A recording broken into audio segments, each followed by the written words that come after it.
ಜಿಲ್ಲಾಡಳಿತ, ಜಿಲ್ಲಾ ಪಂಚಾಯಿತಿ, ಕನ್ನಡ ಸಂಸ್ಕೃತಿ ಇಲಾಖೆ ಸೇರಿದಂತೆ ವಿವಿಧ ಇಲಾಖೆಗಳ ಆಶ್ರಯದಲ್ಲಿ ಚಿತ್ರದುರ್ಗದಲ್ಲಿ ಇಂದು ಮಾಜಿ ಉಪಪ್ರಧಾನಿ ಡಾ ಬಾಬು ಜಗಜೀವನ್ ರಾಮ್ ಅವರ 119ನೇ ಜನ್ಮ ದಿನಾಚರಣೆ ಕಾರ್ಯಕ್ರಮ ಹಮ್ಮಿಕೊಳ್ಳಲಾಗಿತ್ತು.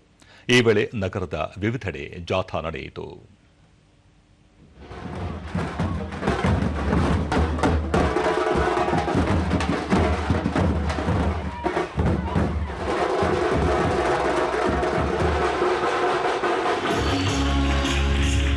ಬಳಿಕ ನಡೆದ ಕಾರ್ಯಕ್ರಮವನ್ನು ಶಾಸಕ ಕೆಸಿ ವೀರೇಂದ್ರ ಪಪ್ಪಿ ಉದ್ಘಾಟಿಸಿದರು. ಬಾಬು ಜಗಜೀವನ್ ರಾಮ್ ಭಾವಚಿತ್ರಕ್ಕೆ ಪುಷ್ಪನಮನ ಸಲ್ಲಿಸಿದರು. ಈ ಸಂದರ್ಭದಲ್ಲಿ ಅಪರ ಜಿಲ್ಲಾಧಿಕಾರಿ ಬಿಟಿ ಕುಮಾರಸ್ವಾಮಿ, ಐಮಂಗಲದ ಶಿವಶರಣ ಹರಳಯ್ಯ ಗುರುಪೀಠದ ಬಸವ ಹರಳಯ್ಯ ಸ್ವಾಮೀಜಿ, ಕಂಠೀರವ ಸ್ಟುಡಿಯೋ ಅಧ್ಯಕ್ಷ ಮೆಹಬೂಬ್ ಪಾಷಾ, ನಗರಾಭಿವೃದ್ಧಿ ಪ್ರಾಧಿಕಾರದ ಅಧ್ಯಕ್ಷ ಎಂಕೆ ತಾಜ್ವೀರ್, ಸಮಾಜ ಕಲ್ಯಾಣ ಇಲಾಖೆ ಉಪನಿರ್ದೇಶಕ ಮಲ್ಲಿಕಾರ್ಜುನ್, ನಗರಸಭೆ ಪೌರಾಯುಕ್ತರಾದ ಲಕ್ಷ್ಮಿ ಸೇರಿದಂತೆ ಹಲವು ಮುಖಂಡರು ಉಪಸ್ಥಿತರಿದ್ದರು. ಸಂವಿಧಾನ ಪೀಠಿಕೆ ಕುರಿತು ಪ್ರಮಾಣ ವಚನ ಸ್ವೀಕರಿಸಲಾಯಿತು.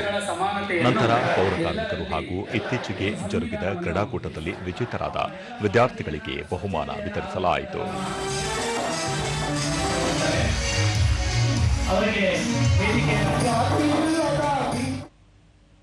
ಬಳಿಕ ವೀರೇಂದ್ರ ಪಪ್ಪಿ, ದೇಶದ ಪ್ರಗತಿಯಲ್ಲಿ ಬಾಬು ಜಗಜೀವನ್ ರಾಮ್ ಅವರ ಕೊಡುಗೆ ಅನನ್ಯ.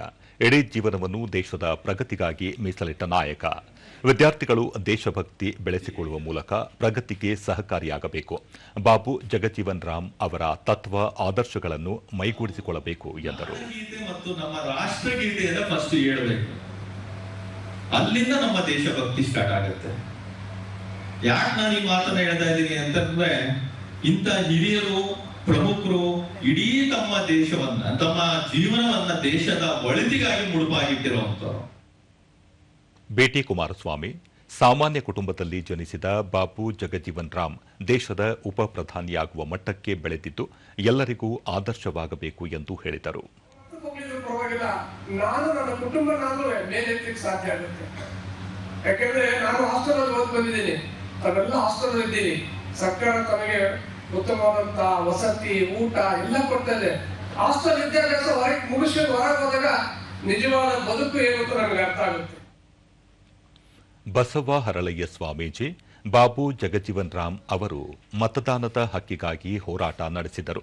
ಅವರ ಹೋರಾಟದ ಫಲವಾಗಿ ಎಲ್ಲರಿಗೂ ಮತದಾನದ ಹಕ್ಕು ಸಿಕ್ಕಿದೆ. ಜೊತೆಗೆ ಸಮಾಜದಲ್ಲಿ ಸಾಮಾಜಿಕ ಸಮಾನತೆ ತರಲು ಶ್ರಮಿಸಿದ್ದರು ಎಂದರು. ಆ ಕಮಿಷನ್ ಮುಂದೆ ನಮಗೆ ಓಟಿನ ಹಕ್ಕು ಕೊಡಿ, ಶೋಷಿತ ವರ್ಗಗಳಿಗೆ ಅಂತ ಕೇಳ್ತಾರೆ ಅಂತಂದ್ರೆ ಎಷ್ಟೊಂದು ದೂರಾಲೋಚನೆ ಇತ್ತು. ಅದು ಬಹಳ ಇದೇ ಸಂದರ್ಭದಲ್ಲಿ ಗೀತ ಗಾಯನ ನಡೆಯಿತು.